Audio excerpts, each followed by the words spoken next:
मुझे याद है ज़्यादातर जो माफिया थे वो या तो जेल के अंदर थे, दो माफिया पे मेरी पकड़ में नहीं आए जो, और कैसे बच गए वो भी मैं बता दूं। एक तो मुख्तार अंसारी थे, वो भूमिगत हो गए थे, अंडरग्राउंड हो गए थे, वो कहाँ है अता पता उनका कोई नहीं था। आज की मतलब जैसे बाद में हमारे बाद में वो मूछ पे ताव दे के घूमने लगे थे, वैसी बात नहीं थी। He went underground, he disappeared and nobody knew his address, कहाँ है। तो फिर हम लोगों ने उनके घर की कुर्की करा दी थी, पहली बार उनके घर की कुर्की हुई थी वो मेरे कार्यकाल में। तो ये फिर हम जब हमारा कार्यकाल ख़त्म हो गया उसके बाद समाजवादी बसपा वगैरह के पार्टी का जब टाइम आया, तो फिर उस समय इन्होंने अपना आर्थिक साम्राज्य और आपराधिक जो इनका प्रभाव क्षेत्र था उसको बराबर बढ़ता गया। और ये तो फिर बाद में योगी जी जब आए हैं तब कानून का शिकंजा इन पर कसा गया है, और जो पुराने केसेस थे उनमें इनका प्रोसिक्यूशन हुआ है।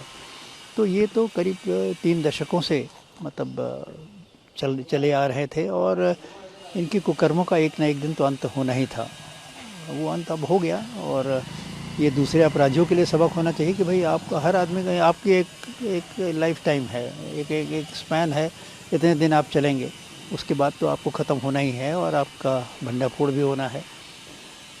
आतंकवादियों का भी यही होता है, 2 से 4 साल तक उनकी लाइफ रहती है, उसके बाद कब पकड़ जाए कब ख़त्म हो जाए कोई ठिकाना नहीं। मुख्तार अंसारी का साम्राज्य जो है वो अब ख़त्म होता हुआ नज़र आएगा। तो फ़िलहाल तो ख़त्म होता नज़र आ रहा है, और अगर योगी जी की सरकार चलती रहेगी, जैसा कि पूरी उम्मीद है कि उनकी सरकार चलती रहेगी, तो इनका तो मतलब नामो निशान मिट जाएगा इन अपराधियों का। और मैं समझता हूँ मतलब योगी जी का जो डंडा चला है उसका प्रभाव दिखने लगा है, और आम जनता ये समझने लगी है कि अब लॉ एंड ऑर्डर है और रूल ऑफ लॉ यहाँ अप्लाई करता है। और यहाँ पे आप ये चाहें कि समाज को you hold the society to ransom, और आप हर जो ऑक्शन होता है उसमें आपका हाथ रहे, और हर ठेका आपको मिल जाए, और सैंड माइनिंग भी आपको मिल जाए, और फिशरीज़ भी मिल जाए, और सब पे आपका एक पकड़ है। आर्थिक साम्राज्य जो खड़ा कर रखा था ये तो ध्वस्त होता जा रहा है, और मैं समझता हूँ योगी जी के कार्यकाल में ही नेस्तनाबूद हो जाएगा।